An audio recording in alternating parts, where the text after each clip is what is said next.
The deeper it gets, Blair, the better it's gonna get. That's good, because we got an incoming tide all day long. Spring tide. Got the spring tide going.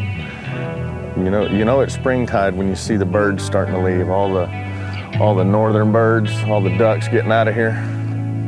You know the fishing is fixing to turn on. And what was neat, that one fish kind of got spooked from that other boat coming in front of us.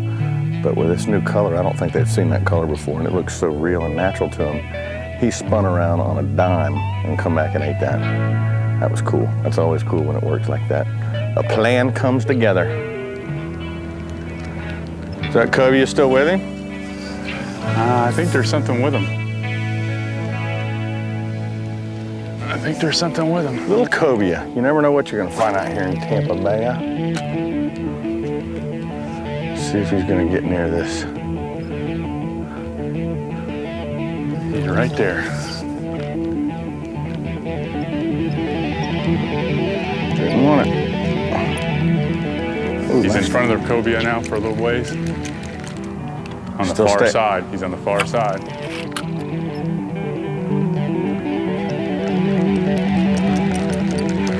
Why ain't he eating?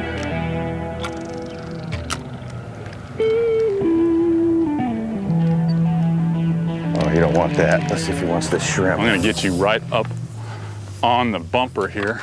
All right, he's settled down. He's swimming around the ray. He's right here. See him?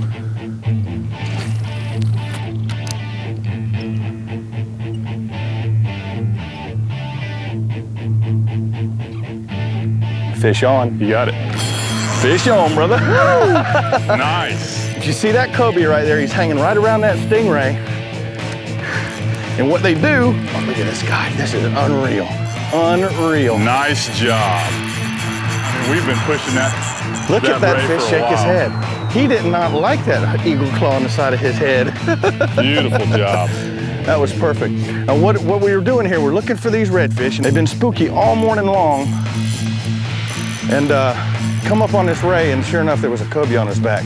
And the reason that the cobia like to stay on this ray and his back, not just cobia, bonefish, redfish, snook, trout, they'll follow around big rays like that, because a lot of times what happens is they'll be swimming across the water like this, and they'll kick up a shrimp. And that's exactly what I went to. I took a not a DOA shrimp. We threw those on him a couple times. He didn't want nothing plastic.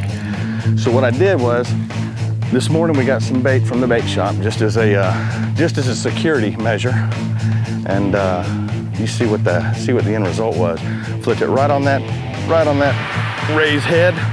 Come on, dude, they just love to shake heads. But I flipped it right on that ray's head, gave it 2 little jigs, and wham, he took it. Come on, baby. That's neat, man. This is probably the shallowest I think I've ever caught a cobia. I think it was one time down in Pine Island, about the same way. We were just sitting there going along looking for reds and stuff, reds and snook. And here comes this big ray. And they love following rays around, just for that purpose, kicking the shrimps up. Shrimps, crab, cobia love crab. And when they get real big, they'll actually eat these catfish that you've been seeing running around here. There's catfish all over the place, and when these cobia get really big, they'll actually eat catfish, one of their favorite baits. I think they're in the catfish family, aren't they? I believe they are. They're a ling, actually. A ling. I know a guy down south that calls them big brown turds. Well, come on, Mr. Cobia. I think we're gonna invite you home for dinner. It's hard to let these guys go, I tell you, especially when they're legal like this one. I'm gonna try to land this one, CA.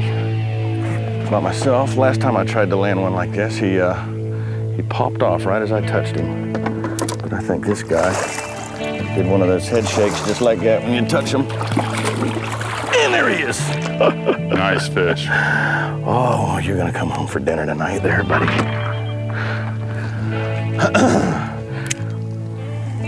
Come on, man. There he goes. Nice, nice. Cobia in Tampa Bay. Nice. My first Tampa Bay cobia. Y'all stay tuned. We'll be right back with some more addictive fishing.